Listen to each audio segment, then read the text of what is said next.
Salut, c'est Jean Vap. Alors aujourd'hui, on va se retrouver pour la review d'un tube semi-mécanique, donc qui est un clone de chez YFTK, et en l'occurrence, là, c'est un clone du Stratum 0, donc qui est un tube semi-mécanique, comme je l'ai dit. Donc encore une fois, c'est un tube qui n'est pas régulé, donc enfin qui ne fonctionne pas de manière régulée, c'est-à-dire qu'en fait, on ne peut pas régler la puissance de Vap, ce sera déterminé par la charge de l'accu, mais qui dispose d'un MOSFET, donc qui est protégé contre inversion de polarité, court-circuit, etc. Donc voilà, ça arrive dans un petit paquet en plastique comme celui-ci, voilà. C'est classique, donc avec marqué voilà YFTK juste ici. Hop, on va l'ouvrir. Donc on a des petites mousses de protection de cette côté. On va retrouver notre tube juste ici qu'on va mettre de côté. On a aussi deux petits rubans alors en caoutchouc qui serviront en fait à mettre un accu 18650 et à l'adapter car le format de ce tube avant tout c'est 21700. Et ensuite un petit sachet avec à l'intérieur deux choses différentes qui sont une trappe à accu ici donc pour mettre en 21700 et un adaptateur ici pour les atomiseurs en 22 mm. Donc on va mettre ça de côté, on y reviendra juste après. Donc le tube, hop, voilà, on va essayer de se mettre le plus proche possible. Donc le voici. Donc le bouton fire en fait c'est cette lamelle qui est juste là, hein, qui servira à faire contact. On a sur le dessous, voilà, donc tout a été fait comme sur l'original, on a marqué manufacturé, enfin voilà, donc on a exactement comme sur l'original toutes les inscriptions qui sont là. On distingue le MOSFET juste ici, donc là c'est la bague qui sera compatible avec des atos en 24 mm. Et voilà, tac, on va démonter un petit peu tout ça, donc la trappe à accu juste là, donc celle-ci c'est celle pour du 18650, et donc on remarque voilà, qu'elle est beaucoup plus courte que celle en 21700. Il faut savoir que le sens en fait de ce tube, c'est positif vers le haut, négatif vers le bas. Donc une fois qu'on dévisse ça, on accède au MOSFET, qui se retire tout simplement comme ça. Voilà, donc là une fois qu'on a enlevé le MOSFET, on a juste un tube complètement vide. On peut d'ailleurs remarquer que les finitions sont très bien. Voilà, on a quelques marques un peu à l'intérieur, mais bon, vu que c'est à l'intérieur, ça ne dérange pas spécialement, ça n'empêche pas le fonctionnement du tube, donc il n'y a pas de problème. Voilà, à l'extérieur en tout cas, tout est ok, il n'y a pas de rayures, pas de défaut, tout est très bien. Hop. Donc le MOSFET de plus près, donc le voici. Donc voilà, il est très simple, hein. Et puis l'avantage de celui-ci en fait c'est que comme on le voit ici, il y a un plot donc pour le positif et un plot ici pour le pin. C'est pas une lamelle comme ça peut être le cas sur d'autres en fait ce mode semi-mécanique, donc la lamelle comme j'ai montré sur la vidéo précédente qui a tendance à s'aplatir. Au moins l'avantage de ça c'est qu'il n'y a aucune déformation possible. Et donc voilà, beaucoup moins de risques en fait qui s'endommagent tout simplement. On va remettre ça en place. Donc voilà, c'est dans ce sens-là, c'est toujours le pôle comme ça vers toutes les petits circuits en fait ils vont vers le bas, donc avec le pôle en fait positif ici, tac. On le replace à l'intérieur. Voilà, donc il prend sa place, une fois qu'il est calé, il bouge plus.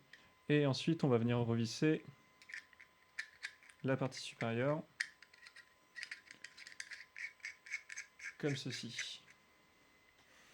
Alors, une chose aussi que j'avais déjà en fait entendu sur beaucoup de reviews, c'est le fait que quand on met un accu à l'intérieur et qu'on revisse en fait la partie basse, donc là on va tester avec des 21700. Ah, donc là je prends un VTC6A de chez Sony, donc pôle positif vers le haut, négatif vers le bas. Tac, je vais venir revisser ça, donc avec voilà, la trappe 21700.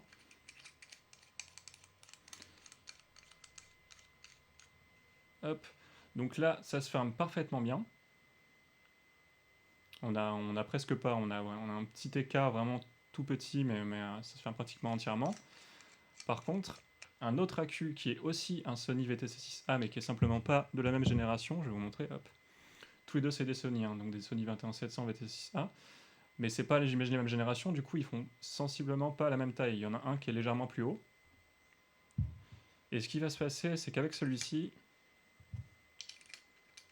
quand on va venir revisser la trappe à fond, voilà, donc là je suis à fond, si je serre plus, c'est vraiment, je vais abîmer l'épaule de l'accu, et là on a un écart. Donc c'est pas très grave. Moi personnellement ça me dérange pas, je sais que c'est quelque chose qui a été noté, enfin pointé par pas mal de reviewers comme un point négatif, donc c'est vrai qu'esthétiquement ça pose problème, mais d'un autre côté, au moins ça permet d'utiliser vraiment tous les accus possibles.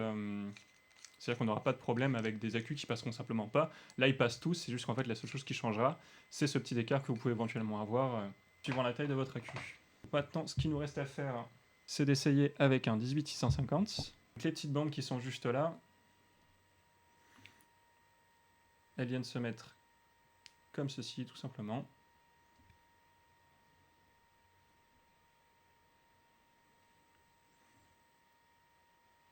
Hop, voilà. Et la seule chose qu'elles vont faire, c'est qu'elles vont permettre en fait à l'accu d'avoir le bon diamètre pour pas avoir de jeu dans le tube. Hop. Donc on va l'insérer comme ceci, clac. Et on va prendre cette trappe, du coup, celle en 1850 qui est moins longue. Et une fois qu'on ferme, hop, voilà, tac. Donc pareil, on a encore un petit peu de jeu, mais ça j'imagine que c'est exactement la même chose qu'avec les 21700, c'est-à-dire que suivant la taille de votre accu 18650, il y aura plus ou moins d'écart ici. Au niveau des mesures, avec la trappe en 21700, on aura un tube qui va mesurer 80 mm pile poil en long. Et avec la trappe en 18650, on aura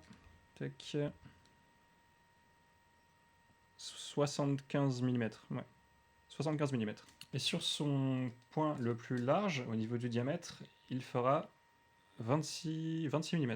On va utiliser le Kefunlit en 24 avec la cloche transparente, clac. On va pouvoir le visser comme ceci. Hop, et voilà. Donc esthétiquement, c'est vraiment, vraiment très très très bien ce tube. Il est vraiment très très beau et il rendra très bien avec ce genre d'atto. Alors, un petit détail aussi sur l'utilisation en fait de tout ça, c'est de faire très attention en fait à l'ajustement de toutes vos pièces. Faire attention à visser d'abord à fond cette première partie là, parce que si vous ne vissez pas cette partie, en fait, ce qui va se passer, c'est que voilà, le MOSFET n'étant pas fixé ici, si vous poussez en fait, si vous vissez à fond cette partie là avec l'accu d'abord, hop, il vient pousser en fait le MOSFET ici. Voilà, vous voyez là en fait je peux plus le recaler parce qu'il y a l'accu qui pousse en dessous. Donc votre accu, ce que vous faites, c'est que vous le vissez en dernier. Voilà, vous placez d'abord le MOSFET dans ce sens, ensuite vous mettez votre plateau. Parce que de la même façon, si vous ne vissez pas à fond votre plateau et que vous poussez ici, ça fera pareil, du coup là vous ne pourrez pas le visser à fond, et ce que vous allez avoir, c'est que vous allez avoir un écart qui sera ici. Voilà. Donc hop, vous faites l'inverse, vous dévissez ici, vous vissez à fond de ce côté. Hop. Et ensuite, une fois que c'est fait, vous pouvez mettre votre atto.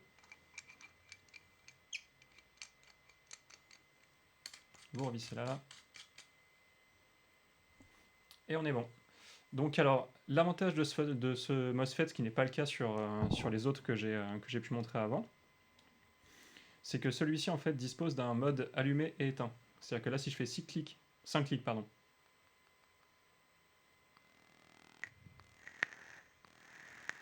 il est allumé, 5 clics, il est éteint.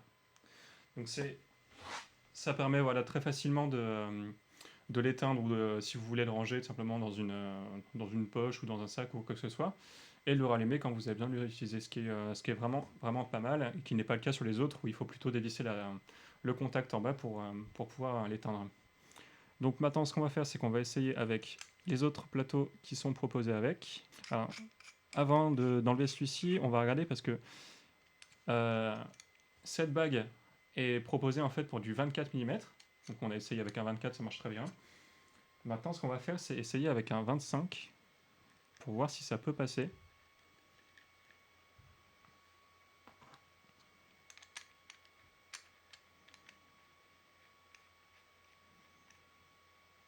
Hop, voilà. Donc comme je le pensais, en fait, avec un atto en 25 mm, ce qui va se passer, c'est que il va pile poil toucher le bord en fait de la bague. Donc esthétiquement, ça fonctionne, c'est flush. Mais par contre, il ne pourra pas descendre plus bas que ça. C'est-à-dire que c'est pas certain que vous arriviez à avoir un contact avec le MOSFET, avec ça en fait, avec un atto en 25. Je m'explique, en fait, c'est parce que, comme vous avez pu le deviner, l'intérêt de cette bague, c'est que si vous avez un atto qui peut passer, voilà, donc là on voit il passe un petit peu en dessous, donc en fait il peut rentrer dedans. Et en fait en rentrant dedans, ce qui fait, c'est que le pin va plus ressortir de ce côté-là. Avec celui-ci qui est en 25, une fois qu'il a touché la bague sur le côté, il ne pourra plus aller plus loin, du coup le pin ne pourra pas aller plus loin que ça. Et on voit que c'est vraiment tout juste. Il dépasse à peine en fait ici. Donc je sais même pas si ça fera contact en vrai, j'ai même pas essayé. On va voir ça tout de suite.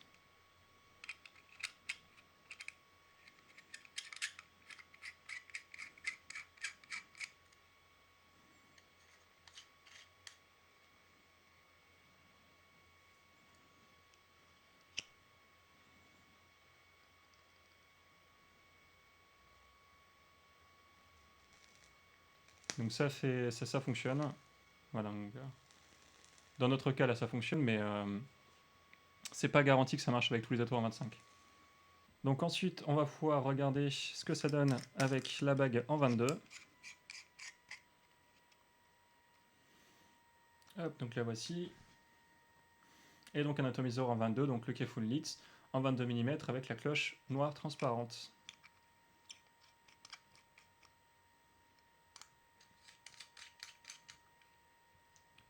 Donc voilà ce que ça donne.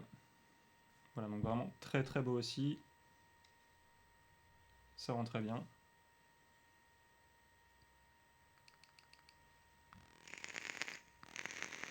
Et ça fonctionne très bien aussi. Donc je vais faire un test aussi avec un AQ21700 juste pour vérifier si ça fonctionne bien. Parce que de la même façon, il y a eu pas mal de retours aussi sur ce clone. Des personnes qui ne réussissaient pas à le faire fonctionner en 21700. Donc je ne sais pas si c'est à quoi peut être lié ce problème. Ça peut être lié au MOSFET, ça peut être lié aux AQ, ça peut être lié à pas mal de choses. Mais en tout cas, dans mon cas, ça fonctionne très bien et je vais vous le montrer.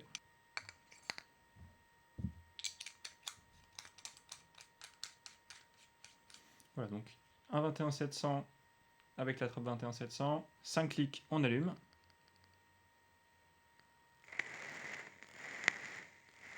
Et voilà, ça fonctionne très bien.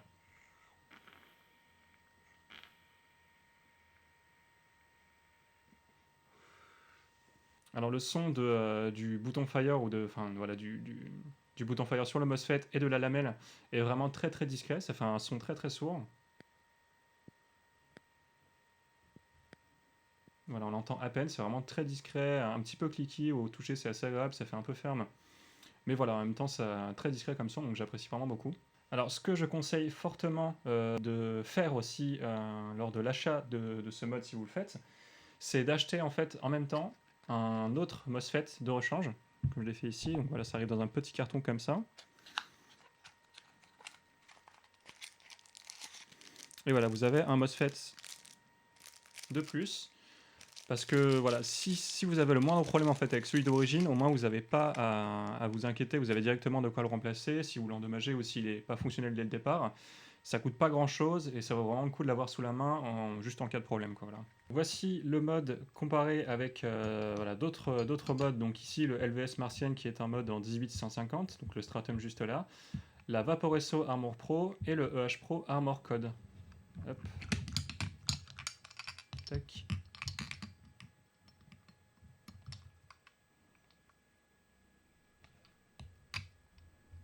Donc mes pensées en définitive sur ce mode, donc c'est vraiment un très très très beau mode déjà, il faut le dire. Et à l'usage, il est vraiment parfait. Puisque justement, en fait, au-delà d'être un semi-mécanique, il inclut aussi cette fonction qui permet de l'allumer et de l'éteindre. Ce qui est vraiment impeccable, en fait, voilà, hein, pour juste le mettre de côté, le ranger ou quand on s'en sert pas voilà, pour être sûr qu'il fasse pas fire tout seul. J'ai pas eu de problème d'utilisation avec pour l'instant. Et voilà, la seule chose que je pourrais remarquer éventuellement, c'est que voilà, en fait, la surface en fait étant parfaitement lisse, elle a tendance à prendre un petit peu les traces de doigts si on la manipule trop. Donc là, je sais pas si ça se verra vraiment beaucoup ici. Non, ça se voit pas trop. Mais voilà, en fait, c'est juste un truc à savoir, c'est que je suis quand même souvent en train de l'essuyer avec un chiffon pour qu'il reste parfaitement lisse. Mais au-delà de ça, voilà, il n'y a aucun problème d'utilisation, elle est vraiment très agréable, l'ergonomie est parfaite. Il rendra très très bien esthétiquement avec tous les atos, et voilà, donc c'est un mode qui est vraiment très agréable à utiliser. Donc effectivement, vu qu'il prend du 21700 et que c'est un semi-mécanique, le 21700 sera forcément plus adapté à une vape avec des résistances un peu plus basses, puisque le cycle de décharge sinon avec des résistances hautes comme les miennes seront plus longs. Donc si vous vapez en DL, en résumé, il vaut mieux mettre du 21700. Si vous vapez en MTL, ça sert à rien de mettre du 21700, il faut plutôt mettre du 18650 pour que votre cycle de décharge soit plus court et qui vous dure la journée. Voilà. Donc voilà, c'est tout pour moi, et puis merci beaucoup, c'était Jean Vap.